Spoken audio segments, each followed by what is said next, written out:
ఏది ఏం డిస్టర్బెన్స్ లేదు. ఇప్పుడు మనకి అంతర్జాతీయ విమానాశ్రయం అనేది చాలా చాలా ముఖ్యమైనది. అది రేపు జూన్ 26న 10 డేటు ఆల్రెడీ ఫిక్స్ చేశారు. దాన్ని ఇనాగ్రేట్ కూడా చేయబోతా ఉన్నారు.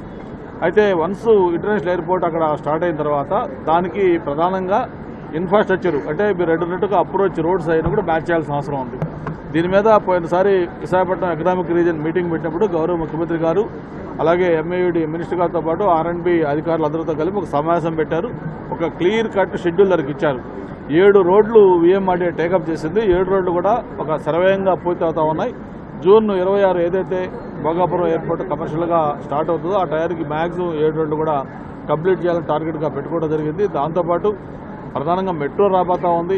అలాగే beach elevated corridor beach corridor రాబోతా ఉంది. అలాగే నగరంలో ఫ్లైఓవర్స్ చేయాలి.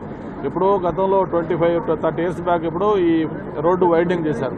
ఇప్పుడు ట్రాఫిక్ అబ్నార్మల్గా 3-4 టైమ్స్ పెరిగింది. అన్నిటికీ వెహికల్స్ కూడా చాలా ఎక్కువగా పెరిగాయి. 2 వీలర్స్ కానీ 4 వీలర్స్ కానీ ఇవన్నీ మ్యాచ్ కావాలంటే ప్రధానంగా రోడ్లు వైడనింగ్ చేయాలి, ఫ్లైఓవర్స్ చేయాలి, మెట్రో రావాలి.